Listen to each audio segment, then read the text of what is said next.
distinguished lecture series, it is my great honor and privilege to introduce Dr. DeGrasse Tyson.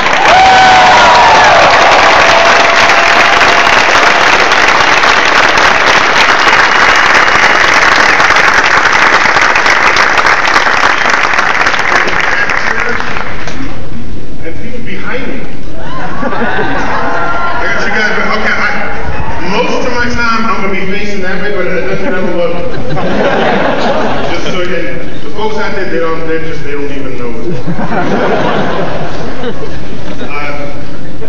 This is like almost a Woodstock atmosphere. Yeah, how long before people start running naked through the grass? Challenge accepted. Whenever I tell them to. I don't want that.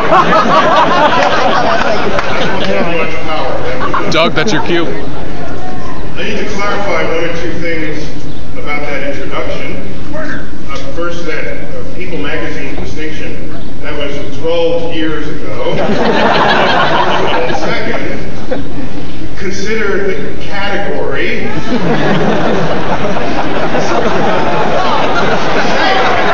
Can't get as big-headed about being the sexiest astrophysicist.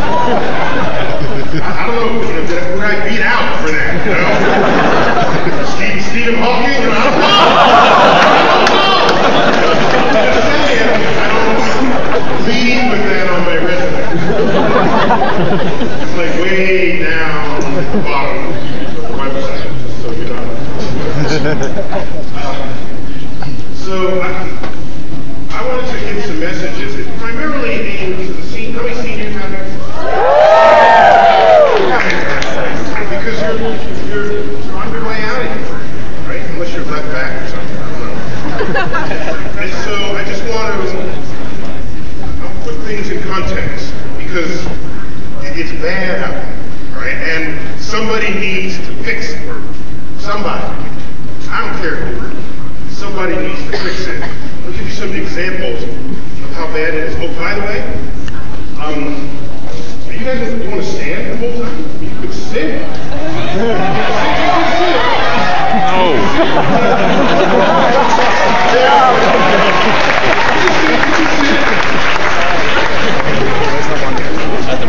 That's why you have butt cheeks, okay? Built-in pillows. Now that feels much. Now that feels. I like that better. That feels better. Feels more. You guys okay back there?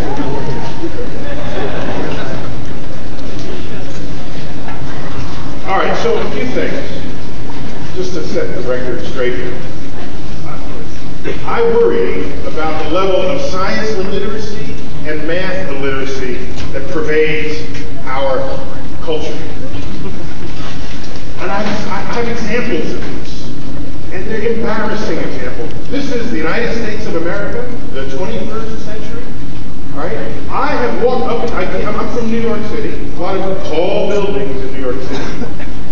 You go inside the elevators, and you look at the numbers for all the floors, and you count them, right? 7, 8, 9, 10, 11, 12, 14. And I'm thinking, where did 13 go? Somebody is superstitious enough to change the elevator bank to exclude 13 from the floor count of the building. What country is this? I feel like taking a Sharpie, crossing off the 14. That's the 13th floor. You're not fooling anybody. Then, there's a headline in the newspaper lamenting the state of education in the region. And it says half the schools in the district are below average. Kind of what an average. That's kind of what you expect. Kind of pretty much.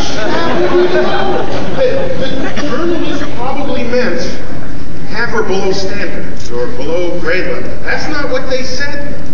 So that was a mathematically illiterate journalist. Right? When you are illiterate in these ways and you get cast into society with jobs, it has consequences. Let's go into Congress. When I say This member of Congress once said, "I've changed my views 360 degrees on that issue."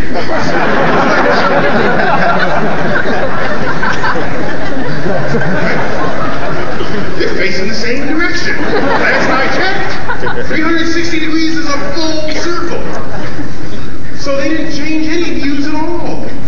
So either they were being clever, knew what 360 degrees was, and tried to fool who they were speaking to, or they were mathematically illiterate and didn't say it right. Alright? Now this sounds like it could just be innocent. Okay, they just got it wrong a little bit. But I think it has consequences. When science is not valued, when science is something people chuckle about not knowing in the corner at the cocktail party, okay? They'll say, "Oh, I know, you didn't do all that, neither did I." You see people, maybe you were one of those who did that. Suppose you were in a party and we had some geek folk in the corner, and you're like a literate, English major, and you wanted to chat about Shakespeare, and one of them said, "Oh, I was never good at nouns and verbs." There is no room for that. That would be unacceptable. So why do we just somehow chuckle when people don't know basic math? I don't know the sources of, I don't know for sure. I know Europe, for example, before they went to the euro, that unit of currency, they each had currency issued from their own mint. And they would honor important people of their culture, which included scientists. If you went to England, Isaac Newton was on the £1 note.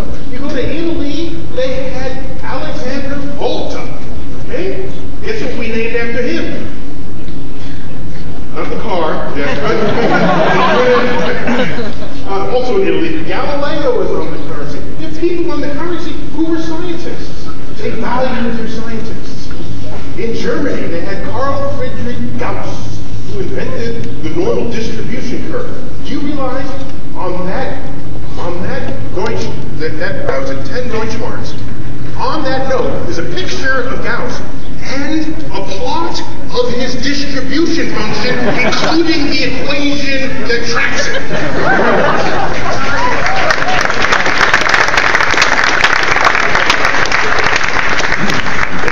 If on our money we had equations, how different our world would be. By the way, who do we think of as like the sort of the best engineers in the world? Who owns that stereotype? The Germans, of course. German engineering, German cars, German this, German that. And they got equations on their money. I'm jealous of them. Now, we've got a scientist on our money. Who is it? Ben Franklin, okay? He's on the $100 bill. Some of you look befuddled, perhaps never seen a $100 bill. Look on that one when you graduate. Some jobs will allow you to see a $100 bill for the first time. He's on the $100 bill. So now let's look to see what iconography on that bill reflects his scientific interests. He was a great scientist, physicist. He had tremendous laboratories and experiments in electricity. And all these other scientists, and all these other currencies, there's iconography up there too. Yugoslavia has Tesla, Nikola Tesla, and he's got like Tesla electrical coils pictured on the back. Copernicus from Poland, it's got the heliocentric solar system. Okay? We've got iconography. Let's go to Ben Franklin. What do you have? You got Independence Hall from Philadelphia. Okay? That's where the Declaration of Independence was signed. I'm okay with that. Is there a lightning rod on it? Ben Franklin invented the lightning rod. Well, where did it come? Is there a key? Something. Nothing. We, as a culture, have never fully embraced science as a culture. It's never really there. And we might be surprised how well we had done in the 20th century with our science. Oh, I know. In the 20th century, multiple times we felt threatened, militaristically threatened. And so we started funding physicists. Physicists are experts in matter, motion, and energy. And the military are experts in moving energy from here to over there. This makes physicists really valuable to the military. And so most of our scientific advances of the 20th century have come about because we felt threatened. It was the I don't want to die driver to fund this. Oh, by the way, those huge chairs are really cool. Oh, we got one over here and 3 in this chair. Now we're looking more like Woodstock. If I understand my oversized art portfolio, those chairs are the size to you what an ordinary chair is to a child. Your legs are dangling, aren't they? Yeah. So if you want to feel like a child again, sit in one of those chairs. That's what it is like when your child's sitting in a grown-up chair. That had nothing to do with me. So I want to talk about innovation and culture. Space and culture. Let's check it out. All right, let's go back to the Second World War. Werner von Braun works for the German army, the Nazis, and he wants to terrorize London, but he can't get to London to terrorize. He has to do it from afar. He's a rocket fighter. So he invents the first intercontinental ballistic missile, and it is the V-2 rocket. V-2 rocket. You know what this rocket looks like. It is bullet-shaped. It has fins, 4 huge fins coming out left and right and front and back. That rocket was powerful enough to leave our atmosphere, travel through the vacuum of space, fall out of the sky, and land on a target. The V-2 rocket. Everyone knew, apart from this military application of that rocket, that no one had ever sent anything out of the atmosphere before. So if there was ever going to be a future in space,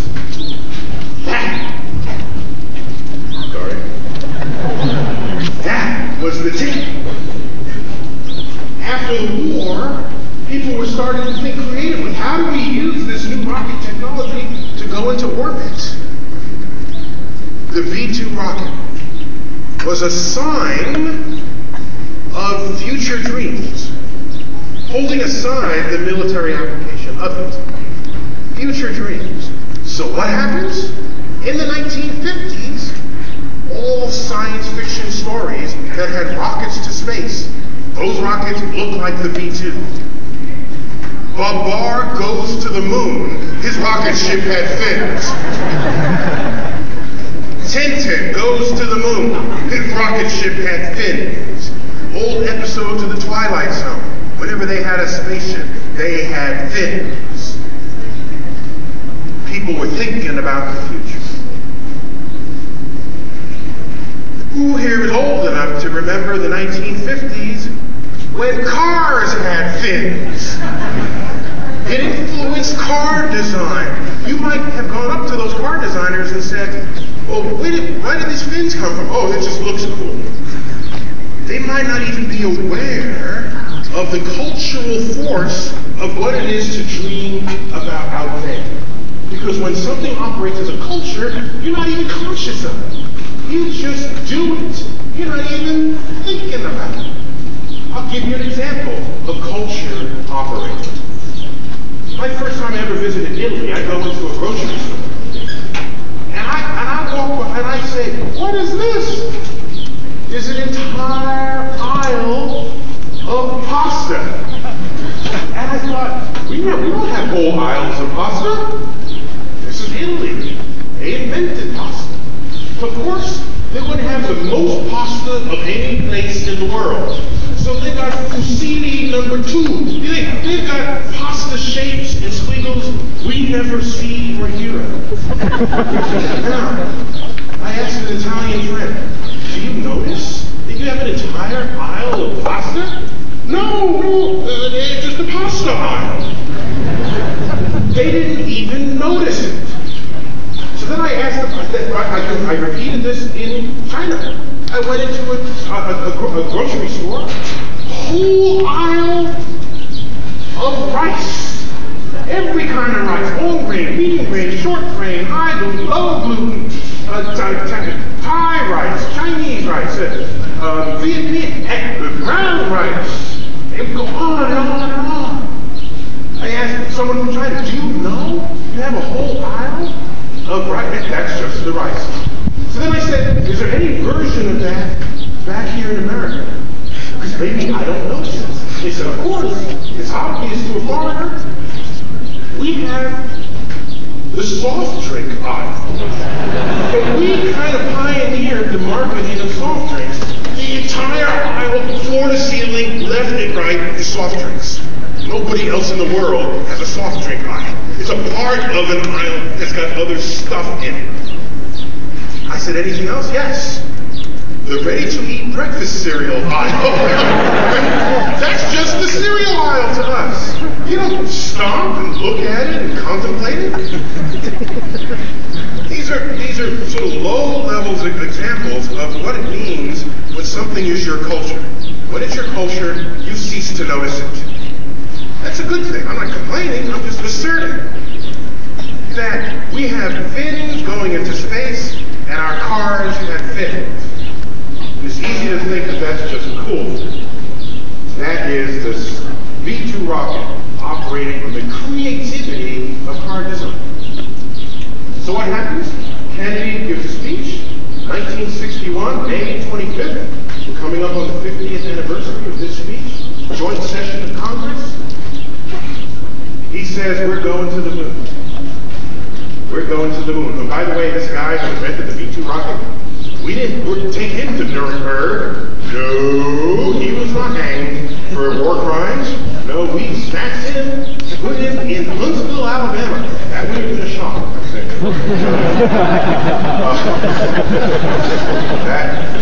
That one, Huntsville, Alabama.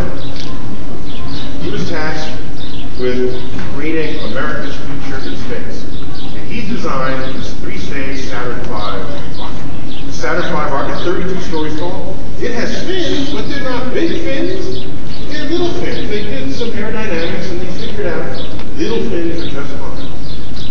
Right around the early 60s, 1962, 63, 64, the fins went away on the cars. The fins went away. Oh, it ran its course. No, the spaceship didn't have fins. All right. Consider the following. Consider. The 1960s was the bloodiest decade in American history since the Civil War. There was a Cold War. There was a hot war in Southeast Asia. There was campus unrest. Buildings even here were blowing up from student protests of our presence in Southeast Asia. There were assassinations. There was the Tet Offensive in February 1968. That entire civil rights movement was playing out weekly. The conflict and the unrest. In that decade, we were going to the moon. Watch. 1962, a book is published by Rachel Carson called Silent Spring. It was a #1 bestseller on the New York Times, and it is widely credited with birthing the modern green movement, the modern movement where people care about the earth. They maybe planted a couple of seeds, but that was 1962. Let's come forward a little bit and watch what happens. Okay? What happens in 1964? The New York World's Fair. If anything was about thinking about tomorrow, it was the World's Fair. Everything was about tomorrow. But tomorrow that technology and science would bring. Again, this is the bloodiest decade in American history. The most turbulent in American history since the Civil War. And we've got people thinking about tomorrow. The Unisphere, that's the sphere of Earth. It has 3 rings around it. If you ask the designers, they said, oh, we just thought the 3 rings look cool. Excuse me? Look, America's first astronaut went around Earth how many times? 3 times. John Glenn made 3 orbits around the Earth. That Earth isn't just sitting there as an Earth, it's got 3 rings tipped around near the equator. All right? By the way, forget what this Unisphere looks like. The latest Men in Black movie comes out. That's an important place in their I think they pick up aliens there or something. They'll surely make a cameo, yet another cameo appearance in that film. So, let's keep going forward. We have the Mercury program, the Gemini program. Who here got a little misty-eyed during the last shuttle mission? Raise your hand if you got a little misty-eyed. A little misty-eyed. Okay, that's not why you were getting misty-eyed. You think you're misty-eyed because it was the last shuttle mission. No. You don't even understand your own emotions. You were misty-eyed because there was not another spaceship on an adjacent launch pad to continue that epic adventure. That's why you were misty-eyed.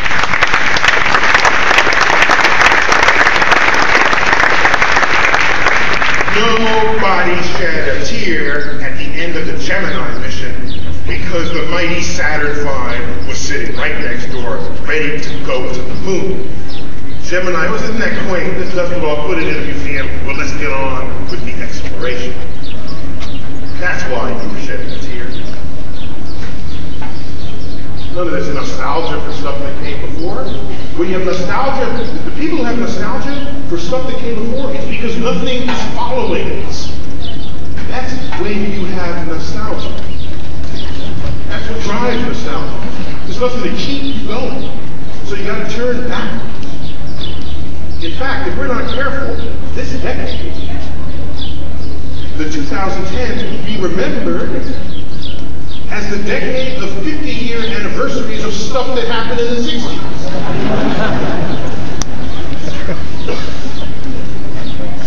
In fact, I'm going to tweet that.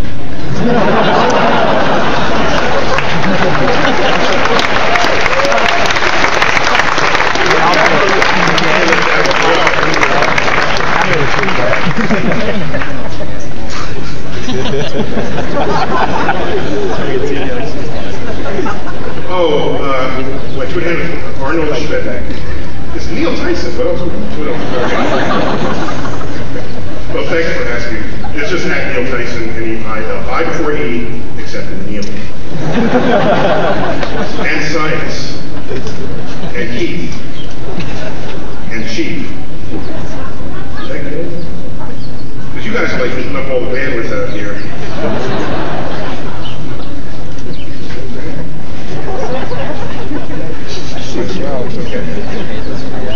Where was I? Right. Twitter updated itself.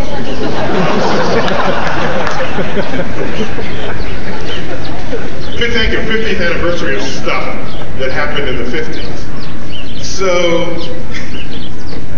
So by the way, these dreams of tomorrow, I know most of you are still in school. Who's here? Any old folks here? Just raise your hand. There's some old folks. Some old folks. Old folks remember. Ma'am, you are not that old. Gentleman behind you, raise your hand, please. All the ones with the gray hair will remember in that period, you didn't have to go more than a week or two before an article came out in Time magazine, Life magazine, Look magazine, that talked about the city of tomorrow, the home of tomorrow, transportation of tomorrow, food of tomorrow. Tomorrow was a fundamental presence in the culture. And if you wanted to make that tomorrow happen, you knew you needed to understand science and technology to get there. Built in. So now let's see what else goes on in that decade. 1968 comes on. The bloodiest year in the bloodiest decade. Martin Luther King is shot. RFK is shot. As I said earlier, that was the Tet Offensive. Apollo 8 is launched. December 1968. Apollo 8, a forgotten mission. People don't think about Apollo 8. We all remember Apollo 11 with Neil Armstrong. Apollo 8, it was the first time anybody ever left Earth with another world as the destination. They did not plan to land. That would happen later. They're testing the rocket, the translunar injection, which is what it's called. When they light that tertiary rocket and it gets them out of Earth orbit and they're headed for the moon.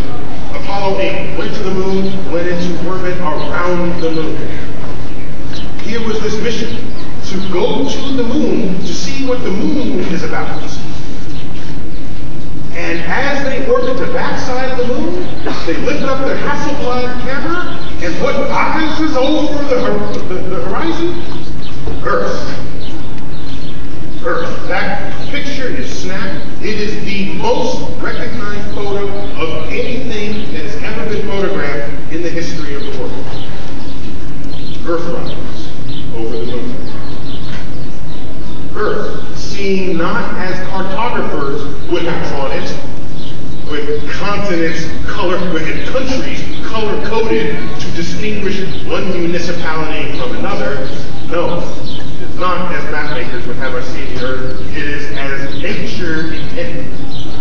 Ocean, land, air. Beginning in 1968, the following unfolds. The Whole Earth catalog gets published. Whole Earth? Where do you even get that term from? Who's thinking whole Earth? Is that phrase even have currency? Until we went to the moon. Because what we noticed was that the act of going to the moon allowed us to discover Earth for the first time. 1970. Back up the moon landing was 1969, of course. We go to the moon between 1968 and 1972. We are going to the moon. We are still at war in Vietnam. 100 servicemen dying per week. We are still at war. 1970, the Comprehensive Clean Air Act is passed. 1970. The first Earth Day was on the spring equinox, 1970. The Environmental Protection Agency, founded in 1970. There's a movie called The Hellstrom Chronicles. It was a pseudo-documentary alerting us of the dangers of going out of balance with the environment. Now, insects are rather well equipped to replace us in the future if we don't behave. The organization Doctors Without Borders was founded in 1971. Where do you even come up with that phrase? Without borders. Who's thinking that? Without borders. If you asked them, they probably would have told you, oh, it just sounded like a good idea because we want to cross over. And no one would have even had that phrase at the tip of their tongue without that photo of Earth rising in front of the moon. The Comprehensive Endangered Species Act, December 1973. The first catalytic converter for cars, 1973. The first unleaded emission standard for cars, 1973.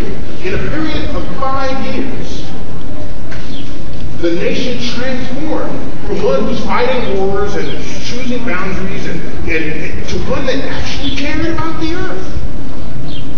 Can you put a price tag on that? People say, why are we going to space? We got problems down here.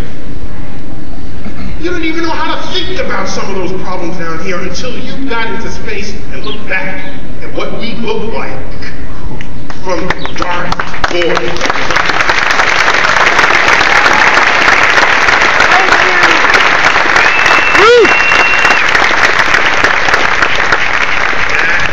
Culture operating on our ideas, on our dreams, on our creativity. That's what I'm talking about. All right, so 1973, we stopped going to the moon. All those articles end. People aren't thinking about tomorrow anymore. It's just not there. Every now and then, maybe, but it wasn't part of our culture. The World's Fair of the 1970s wasn't really about tomorrow. It was, but it was like, well, we have to be a little more energy conservative. Okay, so it was this failure of people's dreams. the 1970s World Fair. It missed the point of what a World's Fair meant. It was not issued forth in a culture that viewed tomorrow as something that was in our reach. Because when you go into the moon, that is a really tomorrow thought. It influenced movie production, it influenced television production, it influenced novels. It's influencing not only the educational pipeline and students who want to enter the STEM fields, science, technology, engineering, math, it influenced everybody else. Journalists and stories about space. Artists were influenced about space. Poets were influenced by this magic, this majestic vista that we have upon Earth.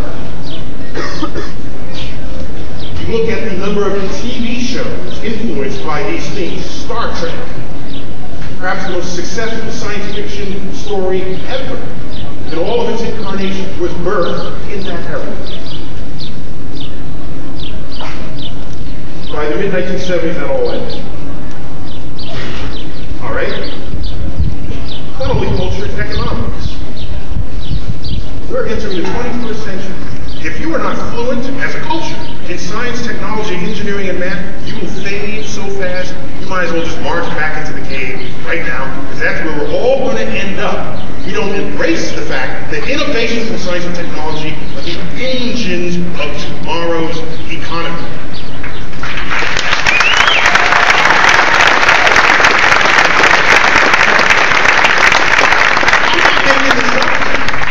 Developed nations have known this since the Industrial Revolution. They've known this. Anyone who has embraced innovations in science and technology has led the world. Led the world in every way that mattered to a nation that advances. Something else you can do. At what level did this influence? Our economy has grown consistently since the 1960s. But you can ask the question a different way. How much has it grown between the beginning of a decade and the end of a decade as a percent? The highest percent growth in the last 50 years was between 1960 and 1970. In that 10-year period, the economy grew at a higher rate than in any decade that followed. You know the second highest decade? Second to that decade, the 1970s. The third decade, the 1980s. Fourth, the 1990s. Fifth, the 2000s. Sixth, now. Now, have you looked at how much interest you're getting on your savings? Have you looked? You didn't think decimals could get that low, did you? What is it, 0.001%? Is that the right number? Zeros? Someone help me here. How much? What's the percent? What do we get? 0.015. I want that amount because I ain't getting that. 0.015. Our economy has flatlined as our distance has increased. Time distance has increased from that era. Some years ago, I did a study. I wanted to go to Mars. I wanted to send people to Mars. And I said, look, this would be really expensive. Would anyone agree to do it? I thought, it might be a challenge. So I said, let me just look at the history of all the expensive stuff people did in the past. Right? Then I look at what drove them to do it. I look it up on the table.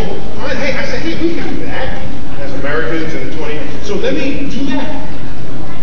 So I was going to make a whole set of tables on the drivers that compelled nations and cultures to do expensive things. Expensive financially or in terms of human capital as well. I came up with only 3 drivers. 3. First, let's agree what's on the list. The pyramids, the cathedrals, churches of Europe. Take that as an activity. That was very expensive.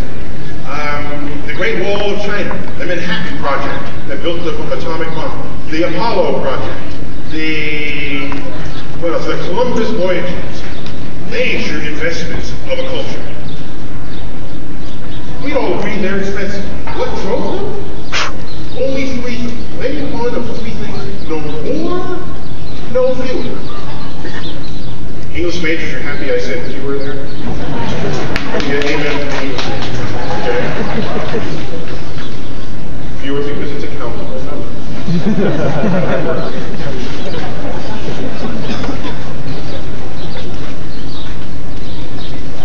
In fact, Whole Foods, if you look at their express lane, it's not 10 items or less. They actually say 10 items or fewer. So they got this figured out. So that's how they justify charging you so much.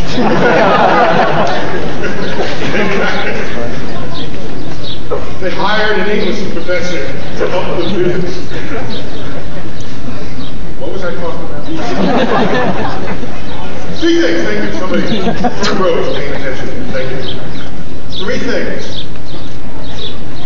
Three.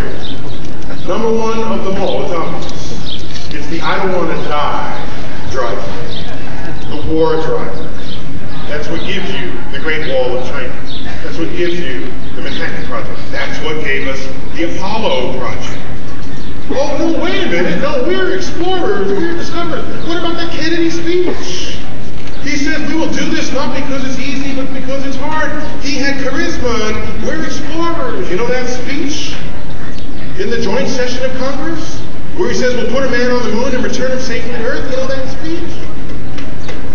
Go 3 paragraphs earlier in that speech. That speech was given 6 weeks after Yuri Gagarin came out of orbit. We didn't yet have a vehicle that wouldn't kill one of our astronauts for having going up in it. And Kennedy saying, we're going to go to the moon before the decade is out. 3 paragraphs earlier, what does he say? He says, if the events of recent weeks are any Gagarin had come out of orbit. If the events of recent weeks are any indication of the minds of men everywhere, of the impact of this adventure, then we need to show the world the path of freedom over the path of tyranny. It was a battle cry against communism. The rest will follow. You go to Kennedy Space Center in Florida, there's a bust of Kennedy there. Of course there would be. And there's a granite wall behind it. It chiseled into that granite. It says, we will put a man on the moon and return him safely to Earth. And I'm thinking, well, how about the rest of that speech? How about the kill the commies part of that speech? Plenty of room on this wall. Kill the commies, go to the moon. They left that out. They left that out. They cleansed our memory of that period and of ourselves. The real driver was war. The space enthusiasts were delusional about this. We're going to the moon, that's great. We keep this up by the 1980s, we'll be on.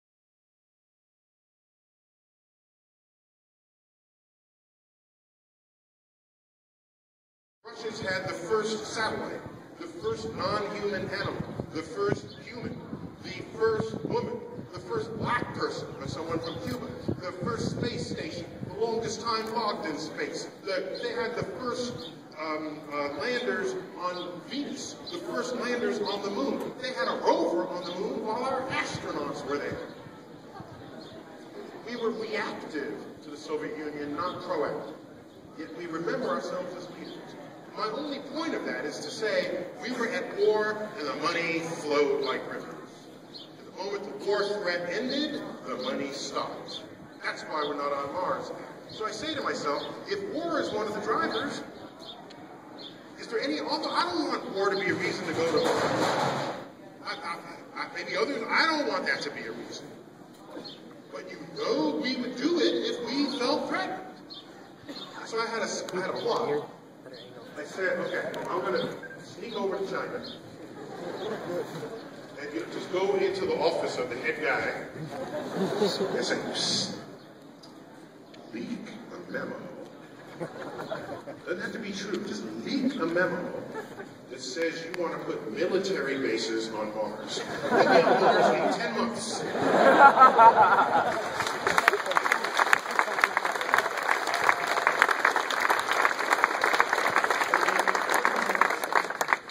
Design, build, and launch the vehicle, and 9 months to get there. If China wants to put a put somebody on Mars, they could do it. And it'd be easy marketing thing, because Mars is already red, you know, so that would just work. Easy. Okay, I don't want war to be the reason, so in this list, what else drove these major efforts? The promise of economic return is a close second. That's what gave you the Columbus voyage, the Magellan voyage. That's what gave you the search for the Northwest Passage and all of these great voyages of discovery. No, they were voyages of economic return. We think of Columbus as a discoverer. He was a discoverer, of course he was. But did Queen Isabella say, "Oh, Chris, when you come back, give us a PowerPoint presentation on the botany that you found and illustrations of the natives. Just talk and tell that to the Academy." No. Queen Isabella said, "Here's a satchel of Spanish flags. Plant them wherever you land and declare the land in the name of Spain. And while you're at it, find a shorter distance to the far east and find out new ways for us to take control over the region." There were geopolitical reasons based in war and, in that case, hegemony, and the promise of economic return. That's how you get the Columbus voyage. You know, every year in New York City, there's the Columbus Day Parade, and it comes down Central Park West, and it lands at the Columbus Circle where there's a big statue of Columbus. And all the Italian Americans come out to celebrate this. And I feel like scaling the statue with a megaphone and telling every single one of them, "Go home." Italy didn't pay for this voyage. Spain paid for this voyage. Had Italy paid for this voyage, maybe some municipality other than the Vatican would be speaking Italian in the world, okay? Italy never got around, because instead they spent their money building churches. That's the third big driver, the praise of royalty and deity. That's how you get the pyramids. They're basically big tombstones for the pharaohs. What else gets you? That gets you the cathedrals, it gets you all the vanity projects that were exercised by people in power. Okay, so there you have it. So I say to myself, how do you do this now?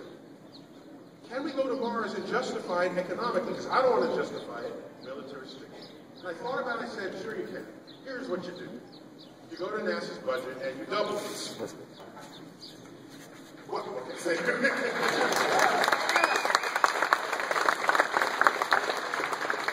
Together now, what is its current budget on the tax dollar?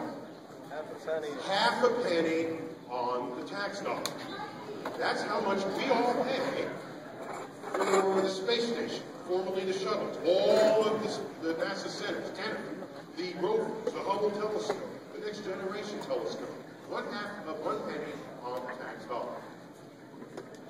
Mostly, 100% of everybody I know who says, "Why are we spending money up there?" I said, "You know how much money we're spending up there?" And they don't get the right answer. They think it's 5%, 10%, 20%. Then I tell them it's 1/2 penny on a dollar. They say, "I didn't know that. I hadn't thought about it that way." 1/2 penny on a dollar. You know, I want to start a movement where federal agencies get paid a budget that people think they're getting. In fact, the fact that people think NASA's budget's bigger than it is, there is no greater compliment to the service, is there? Look at what they're doing with every dollar that they get. They make you think they're spending $20. That's how effective NASA is as a force operating on our culture. All right, so I want to take the 1/2 penny and double it. If you do that, then you can build a whole suite of launch vehicles. And you can go wherever you want in the solar system. And we're going to need biologists, because I'm looking for life on Mars. And maybe in the under-ice oceans of Europa, one of the moons of Jupiter that's been kept warm by the gravitational stresses of Jupiter and surrounding moons. pumping energy into that moon, melting that ice, keeping it a liquid ocean for billions of years. Every place on Earth, we have liquid water, we have life. Even the Dead Sea. In fact, it's called the Dead Sea because they didn't have microscopes when they named it. Okay? It's a statement of their scientific ignorance rather than on any insight to what's actually going on there. Europa. If we find life on Europa, top issue, we have to figure this out, what do you call it? And the top, there's no other choice but Europeans, right? That's right. I'm just saying, we got to work that one out. I don't want anybody to get angry. All right, you guys got to work that one. Europans, I prefer Europeans myself. And that's that joke about, you know, you're American going into the bathroom and you're American coming out. What are you inside the bathroom? European, you know.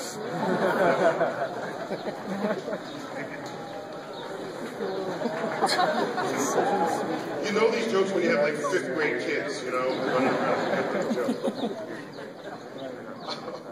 I'm almost, I mean, I just got a couple. So you do this, and there's a call for biologists, chemists, geologists. We're looking at the rock formations on other planets. We need astrophysicists, physicists, mechanical engineers, electrical engineers, aerospace engineers. We need 4 aerospace engineers.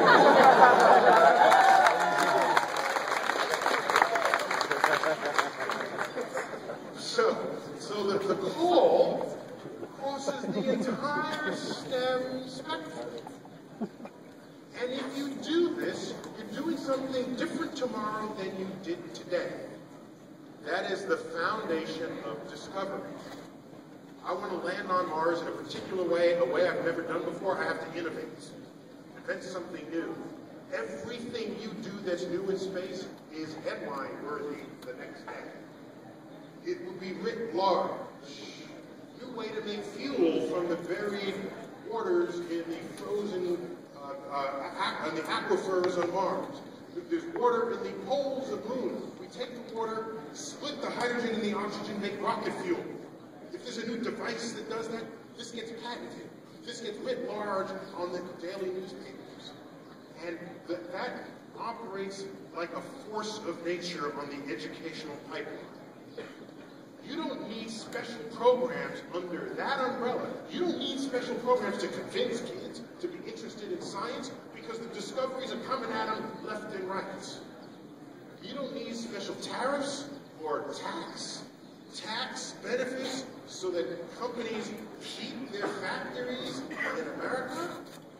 If you agree that you're a global economy, it is the duty of a corporation to produce that product as cheaply as it can, and if it's got to take it to the Philippines to do it, it is expected that that's what they will do. But then we want to cry foul, as we've been doing lately.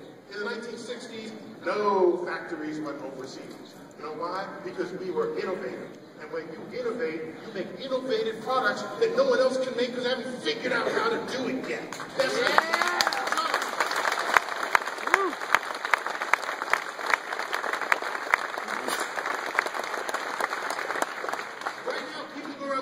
Band-aids because I don't think they can think in multi-connectivity. We need more science students. Let's make a better science teacher. Okay, there's a band-aid right there. You put the tariffs for the factory. Oh, you want to innovate? There's some innovation industries. Let's throw some money their way. There, now we're done. Oh, no. You don't get it. You don't get it. Sorry. It's almost like saying, we want people to think about tomorrow again. Let's have a new World's Fair where we think about tomorrow. No, you're missing the point. The World's Fair of 1964 did not create the 1960s. Our missions to the moon created that World's Fair. It created the culture out of which that World's Fair grows.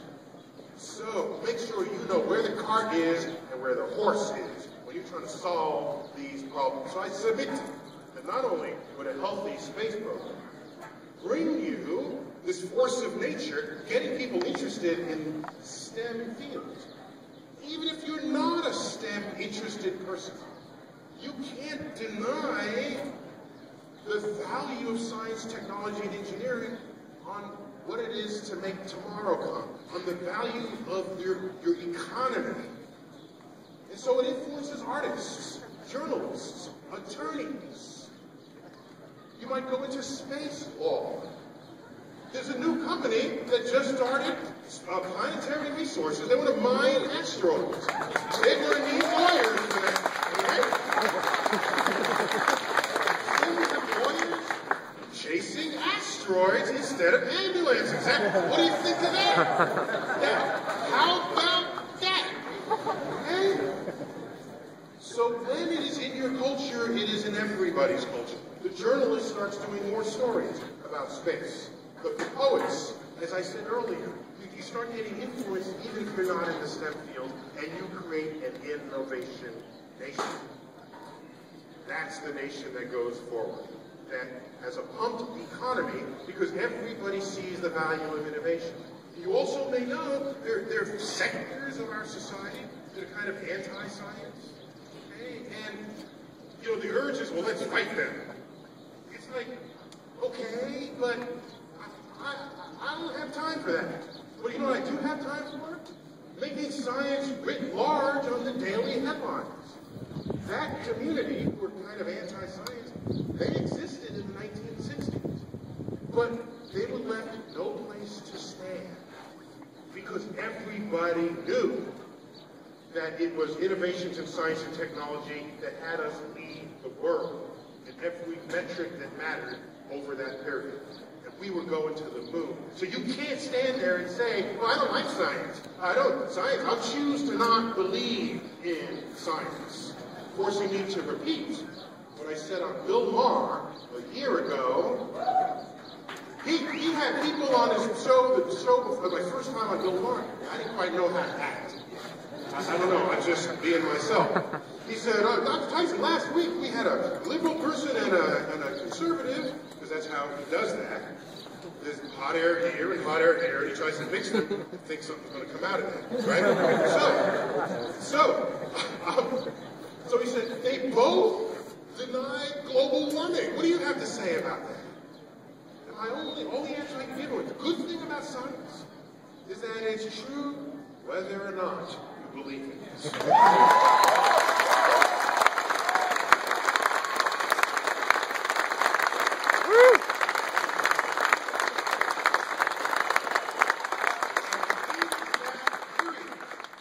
Science, as I said, was writ large. You had no place to stand in denial of it. They just sent you back to your garage. Because you had no audience, you couldn't gain adherence, because everyone knew better. That's the way you fix that problem, not running after people, hitting them over the head. We tell ourselves this is a free society. People ought to be able to think however they want, vote however they want. But it ought to be an informed landscape. And if it's not, trouble follows. So, how do we fight politics? How do you fight politics? Yeah. How do we fight politics? How do we Here's the thing. science? Here's the thing. I like that. Thank you. By the way, I was going to give my very last line of this talk. For it. It was like right there. But I'll put a pause in this and reply. Okay? As an academic, I'm an astrophysicist. That's what I do. I'm culturally, and I do other stuff too, obviously, but I am wired as an academic. I have academic values, right? Which is why in my Reddit AMA session, someone asked me,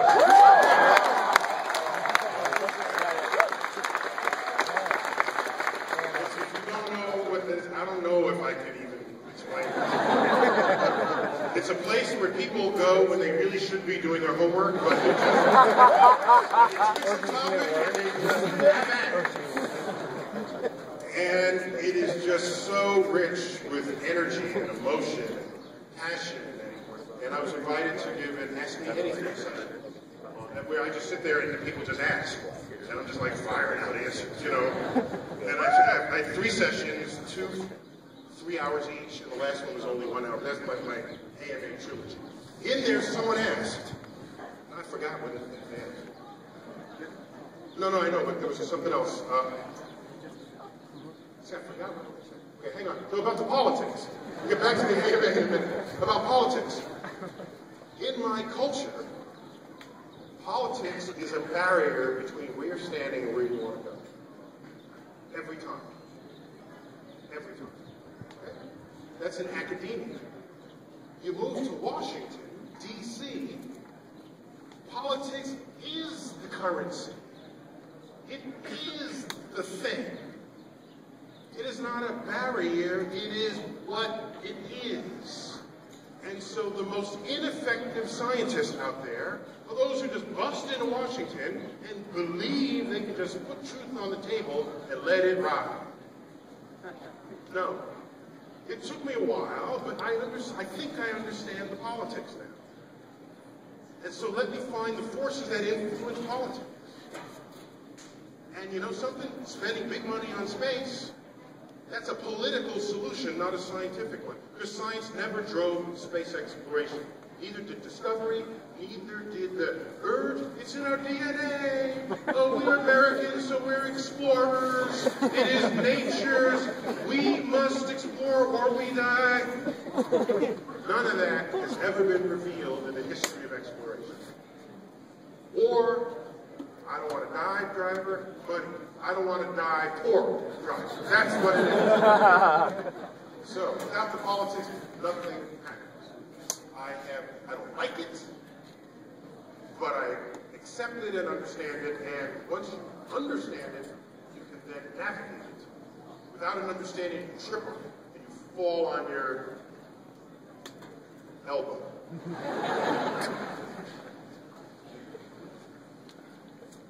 I gotta read you my carefully composed final sentence here.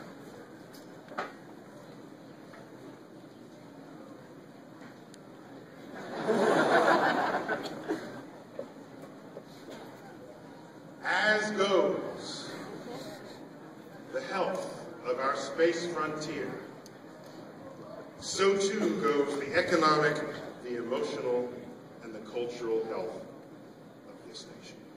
Thank you all for your time.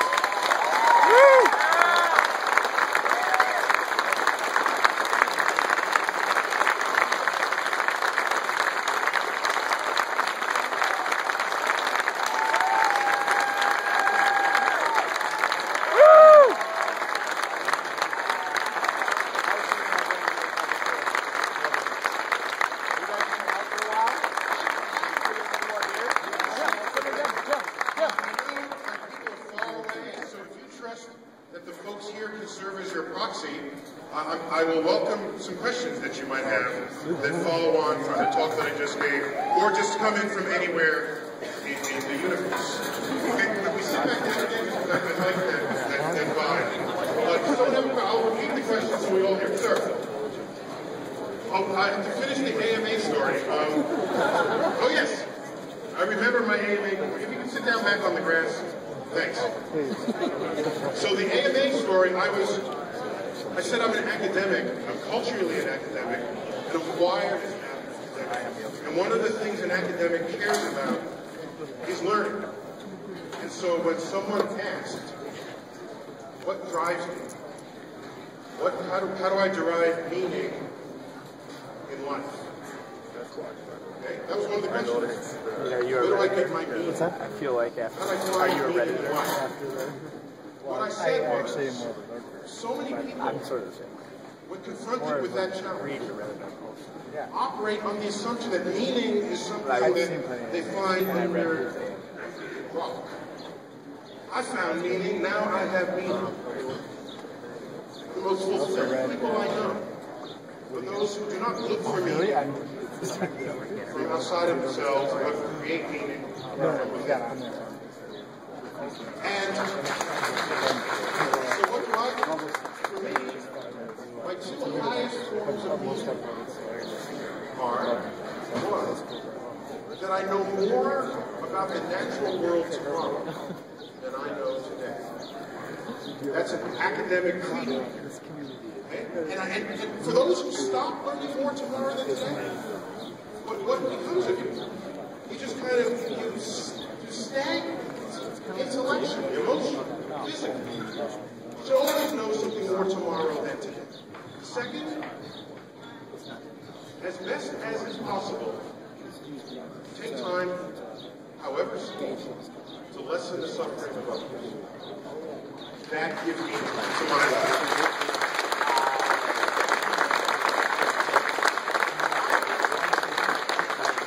I've already picked out my epitome, inspired by this fact. A quote from Horace Mann, an educator, a school name, Horace Mann. He said, "Be ashamed to die until you have scored some victory for humanity." That is something I believe we should all do.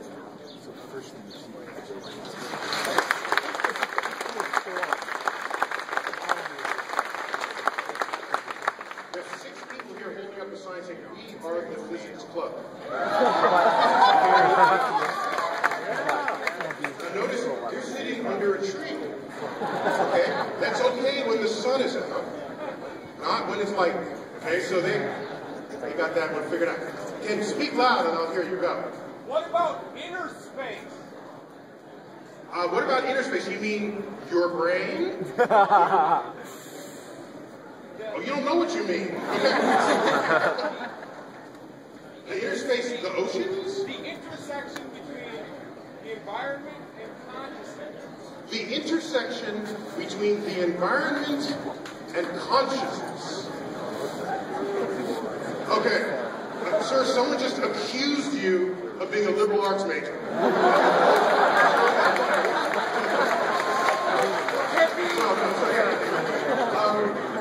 If you go to the bookstore and go to the science section and look for books on gravity, okay, just find the physics shelf, look for books on gravity. There's like 4 books on the shelf. Go look for books on consciousness in this sort of the biology section, in the humans. It's shelf after shelf after shelf. When people keep writing about a subject, there is no greater evidence that they have no clue what they're talking about. We understand gravity enough to fit it into 3 books. We're done. We're on to the next problem. Okay? So, to combine the environment, which is something we all know and understand and has tangibility, with something that people are still trying to figure out, and then ask, where is that frontier? I can't go there. Because we don't even understand consciousness yet. And maybe consciousness is not something that needs to be explained. Just because you can put the words together, the nouns and verbs and adjectives, in the right sequence so that it sounds like a question, does not mean it's a question.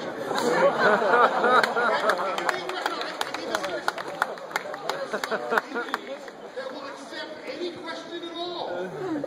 Like, what is the square root of a pork chop? And they go deep into that. And they, what is the sound of one hand clapping? They go deep into that. I don't have time for that. I bet other people do.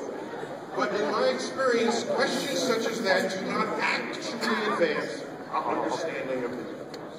So until we understand consciousness better, the day we do, then come back and ask that question again, maybe I'll have an answer. Or maybe that question will never get asked again. Maybe one or the other of those two will happen. Yes, right here. Dark shades. Louder! Yes? I mentioned planetary resources. What does that mean for the future of NASA and public and private space exploration? Excellent question. First of all, planetary resources. I commented on that on the Daily Show. Yeah. I gave it a 2-word reply. What that was. I'm going to look that one up when we get the chance. They'll bite you, right? So some billionaires got together. You've all heard of them, Jeff Bezos and Jim Cameron. You know, he called me a son of a bitch. Because I made him change the sky over the sinking Titanic.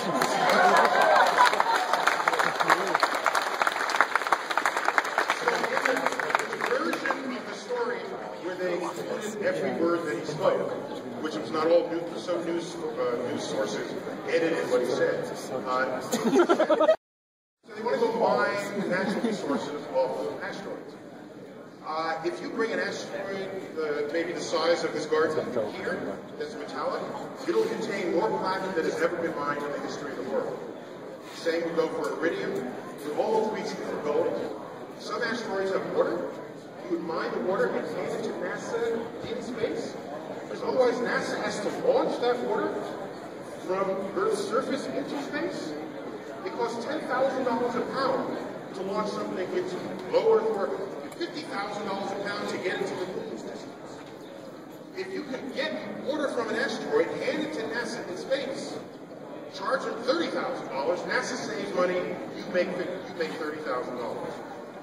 Okay, this could be the first project ever to turn billionaires into trillionaires. Now, the guy who developed the Tesla, Elon Musk, he's also the CEO of SpaceX. He's famous for saying, want to make a small fortune in space? Start with a big fortune. So it's obvious that this will turn a profit. It's obvious. Somebody's got to do it, though, because space has unlimited resources. Here we are killing each other because you happen to be living over a part of Earth's crust that has one resource and not another. If aliens came and landed here and I told them the stuff they were doing, I'd be embarrassed. You say, well, how are you getting your energy? Well, we're pulling fossil fuels out of the ground. Will that run out with it? Yeah, that'll run out with it. Do you have a plan? No.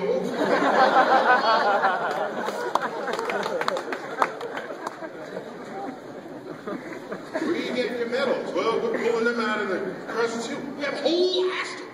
We got a space program, but we're not there yet. We don't know. If you have a whole suite of launch vehicles, you do science on Mars, you do tourist draws to the moon, you do mining on asteroids, you visit the Lagrangian point where all the forces balance, you can build huge structures there, you go check out Europa, look for life. You might want to also check out an asteroid that could be headed our way. Maybe protecting human beings from extinction could work for you in terms of a funding plan, right? Because you know that if the dinosaurs had a space program, they would like use sun, Earth, right? Just one near side and one far side. An asteroid the size of Mount Everest struck the Yucatan Peninsula, what is now Mexico, and that it took out 70% of the world's species. I described this to an audience, and I said it hit the Yucatan Peninsula, but back then, the dinosaurs didn't call it Mexico. I said that, and somebody replied, they called it Mexico. I thought that was funny. So there is a place for commercial enterprise. They will never leave a space frontier. I've seen comments on the internet say, oh, Tyson is a dinosaur in this. Of course, they have to leave. They're not reading my whole comment. They must not have. Because I hardly ever contrary to what it ever has sounded like this afternoon, I hardly ever express opinion. I know. What I do is I give you an if-then statement. Okay? The causes and effects of it, and you take ownership of it. I don't need to be referenced as you think about what I shared with you. Okay? I'll give you a perfect example. I'm quoted on T-shirts. This is not related to space, but it's an excellent example of how people think I come out with opinions, but in fact I don't. There's a T-shirt that says, quoting me, God is an ever-receding pocket of scientific ignorance. Neil deGrasse Tyson. Okay? Now, those words actually came out of my mouth, but it's not how it came out. It started out as if you assign God to every place where science has yet to tread, then God is an ever-receding pocket of science. That's an if statement. It has nothing to do with that. It is a true statement if that's how you define God. But people took the second part of that. It came out sounding like I'm ready to have a fight. But I'm just giving a sentence for you to contend with. Okay? So, with space, the private enterprise cannot leave the frontier. Because the frontier is expensive. The frontier is dangerous. It has unquantified risks. If you put all three of those factors together, you cannot exist in the capital markets. Because to raise capital requires someone plunks down money. And you say, here is your return on that investment. If you don't know how risky it is, you don't know what it's going to cost because you've never done it before, you cannot create a capital valuation of that market. Governments do that. They have always done it. Columbus was not, like, there was some private money in it, but it was Queen Isabella's director. He draws the map. He goes where the good Indians are and the bad Indians are. He draws where the edge of the world is. There was no edge of the world. He shows where the trade winds are. He comes back, reports on this. Then the Dutch East India Trading Company kicks in. Then commercial enterprise takes over. This is what happened in the West. Gingrich got this wrong in one of his speeches. He said, don't give the money to NASA, give it to private enterprise, but they'll lead the space frontier. No. And he likened it to railroads across the West. Lewis and Clark preceded the railroads. All right? Jefferson paid. Find us where the valleys are, where the rivers are, where the mountains are. Map it. Describe it. Bring it back. Talk about it. Acquire the land. And the railroads came. That's how it is. That's how it's always been. So, there's certainly a place for private enterprise. My read of history tells me it is never on the actual frontier of what has never been done before. Unless it's a vanity project, but then it's not a business case. It's not business. It's do it because you can afford it, not because you expect a return on your money. So I took so long to answer his question. Do you mind if my answer's long? Or should I sound bite?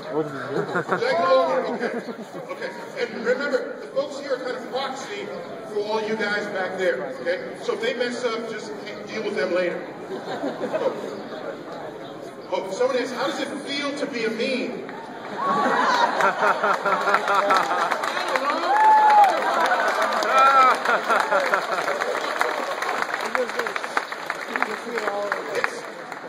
First, it's 100% creepy, 50% weird, and 25% I just don't really understand it. So I'm flattered because basically the meme is a celebration. It's not, there's some ways that people can be mean-spirited. I haven't found that with the meme. I'm actually, I'm enchanted by it. But, so like I said, it's creepy. Let's go right here, sir, the black shirt. Yes, loud. What area of science and mathematics should have more emphasis in schools? I can answer it. Every area of science.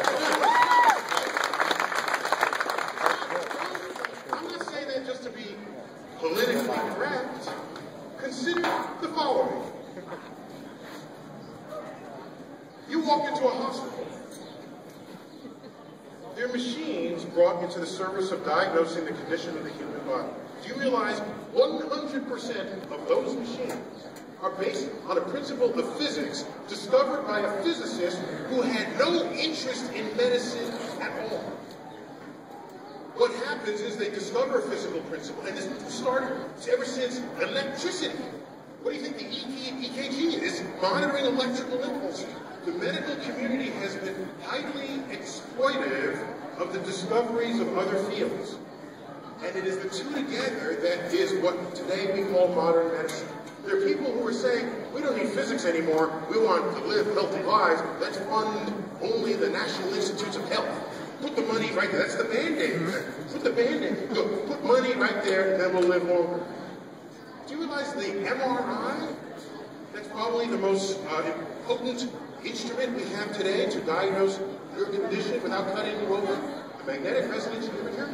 That's based on a principle of physics called the nuclear magnetic resonance.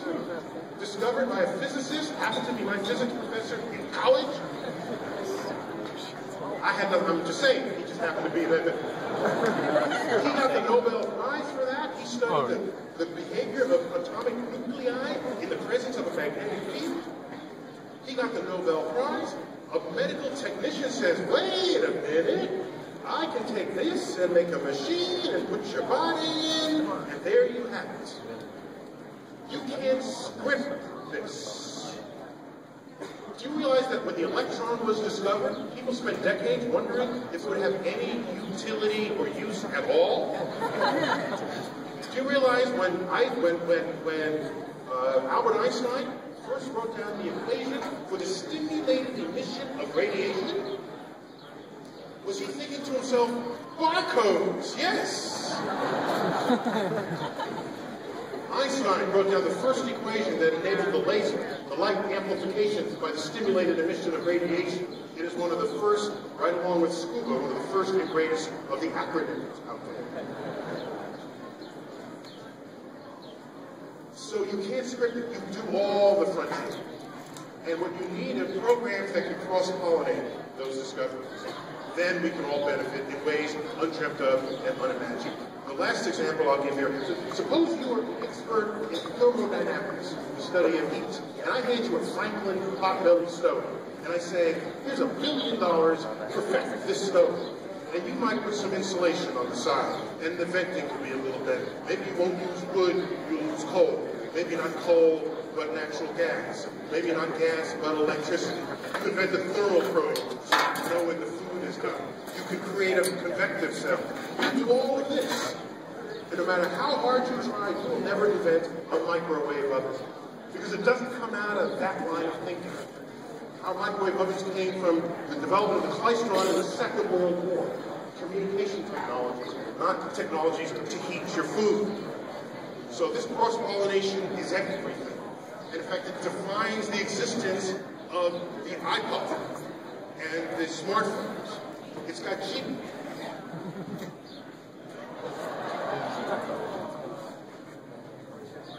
Yeah.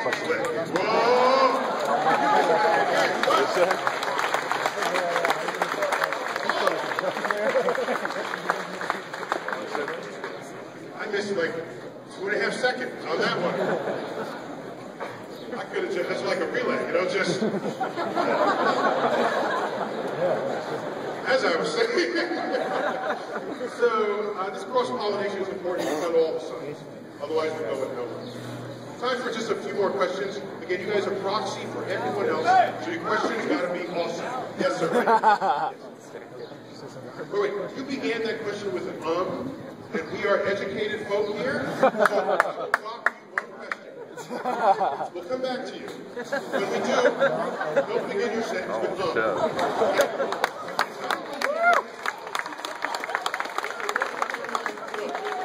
Someone with the red shirt back here. Yes, sir. So what do you think? No! Go, wait, okay, go. What do you think of Elon Musk's statement that he can send customers to Mars for $500,000? What do I think of Elon Musk's comment that he can send people to Mars for $500,000?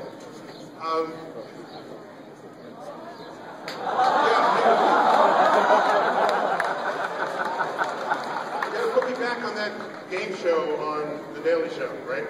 Because it was BS or no BS was my questions I were asking. So that I think that's entirely, it's very wishful, but entirely unrealistic by way of any current or foreseeable technology. But by the way, this asteroid mining venture and some statements such as that have just the right amount of crazy in them so that you say, all right, I'm not going to get in your way. Go ahead and try. But I ain't helping you pay for it. So I do just try it. If it works, I'll come behind. Right? So there's just the right amount of crazy, but just the right amount of you want it to be true. And there's no law of physics that prevents it. If there's no law of physics that prevents it, let it go. Let them try. They try to say, we're going to build a perpetual motion machine, and we're going to self-propel without, and we're going to violate 5 laws of Newton. I'm saying, you know, I don't have time for this, right? So it's one thing to not violate a law of physics. It's another thing to believe you have the secrets of the universe for having done so. And he just has, he believes he can do it. I'm not going to stand with it. Back to the, wait, no, right here, sir. Our we're going to give the man a chance again. Never mind.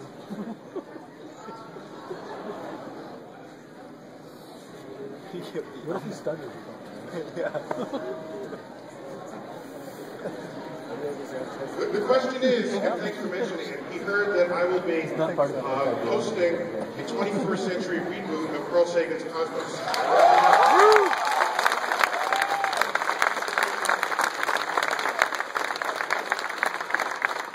It's been 32 years since that came out. And I don't even have any turtlenecks to wear.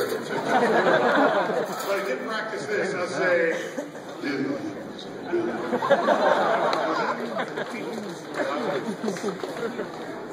So, what we saw from the original series is that there were a lot of things that were just sort of ordinary science, which you can now get by virtue of many different documentaries, from black holes and relativity and the search for light.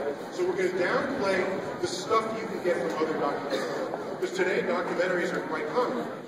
They were not common back then.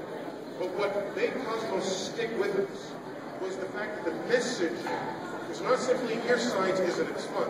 It's, here's science, here's why it matters to you, and here's why your science literacy matters to the fate of our species and of the world. That is the messaging that matters.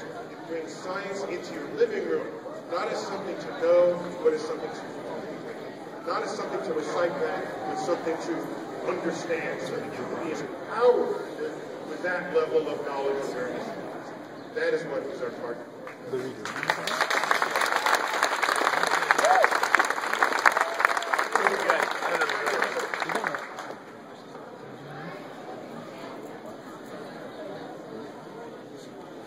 When I die, what is my positive best case scenario for the future?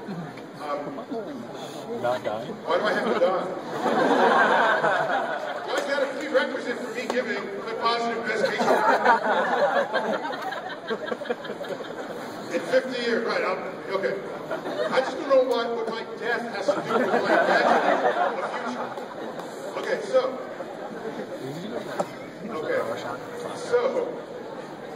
I want to bring my death into it. Okay, so here we go.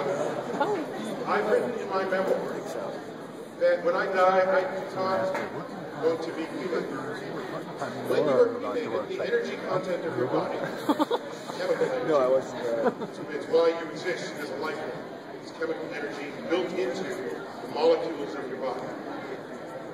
If you cremate, the bonds of those molecules are broken. Heat is created, and the heat radiates into the universe. Yes, your energy is returned to the universe. Yes, that's poetic. However, I want to be buried, not cremated. Because when you're buried, your body becomes the food for flora and fauna, the likes of which I have dined upon and have granted me nourishment throughout my life. So in death, I want to give my body's energy content back. No way. That is what I want to see. Now, what kind of future do I want to be around? What is my vision? Here's my vision. I'll go tell you. Okay? Here's my vision. Here's my vision. I think there's a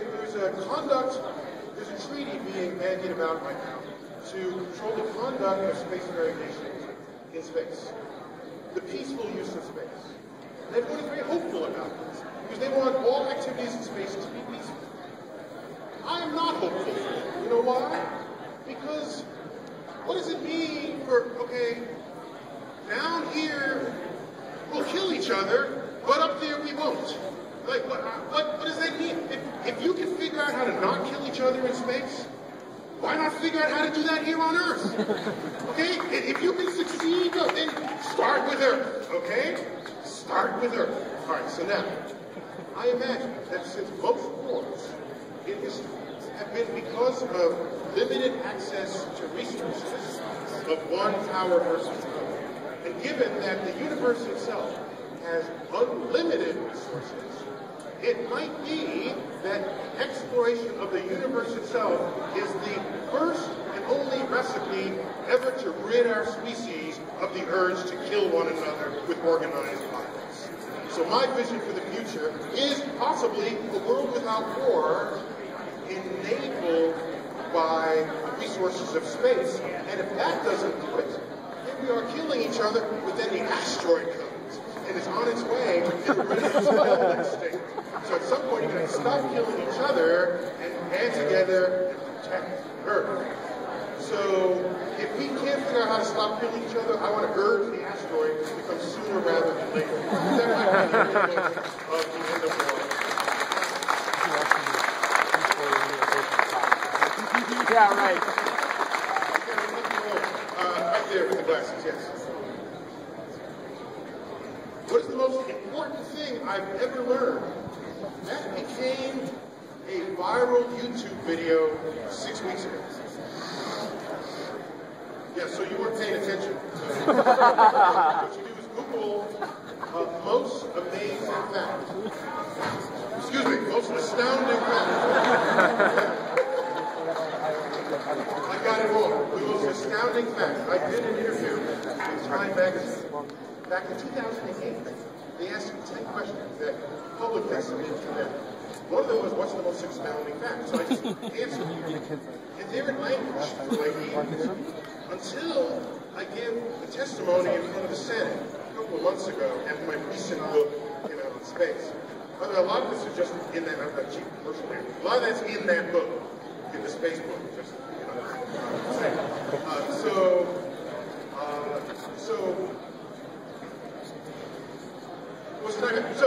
So somebody, I don't know who, took my answer to that, dolled it up with cosmic space images, and put a soundtrack, a musical track to it, and it's really cool. It went to everywhere. It's like rising to 3 million views. And so, it's viral for me.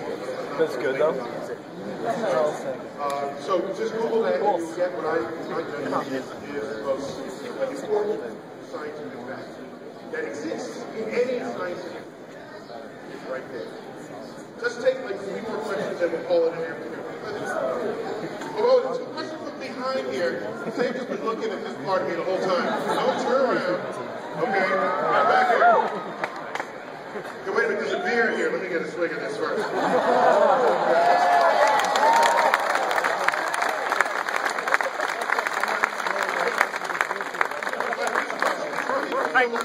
Who has a theater for the periodic table elements on his chest. Okay, go. How can a regular person spread their love signs to others? If you have a periodic table of elements on your chest, you are not a regular person.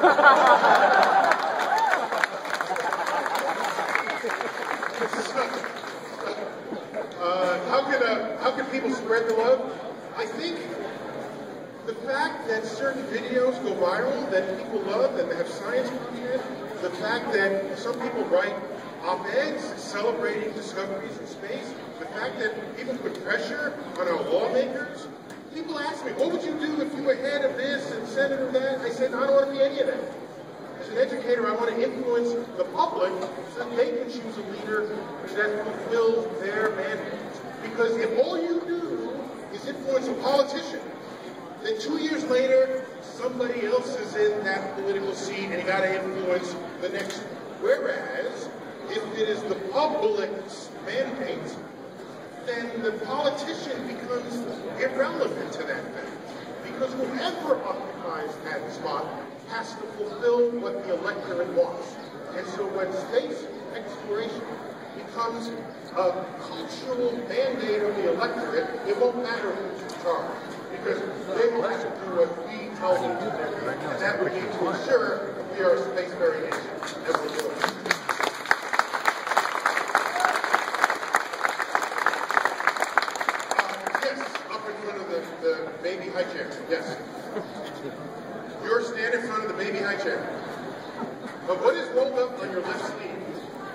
Cigarettes rolled up, are you like Ponzi or something? Or this is like very 1957. Okay.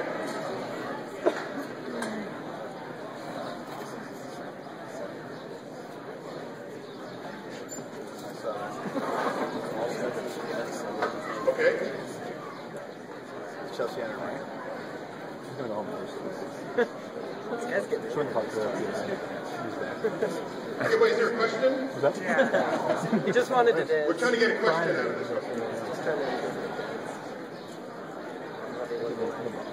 The boss. Okay, so the question is, an important question.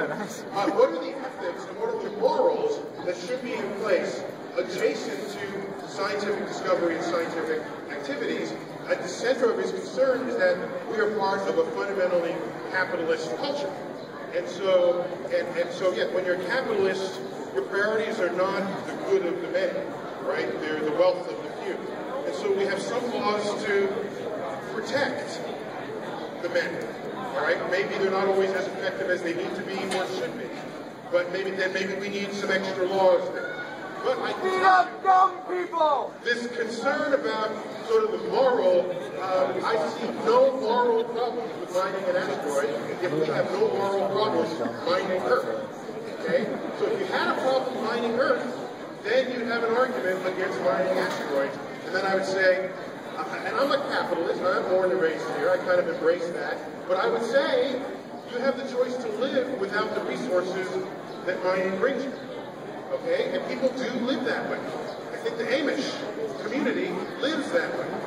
You can go hang out with the Amish. No one is going to stop you. But I kind of like my iPhone. You know, I kind of like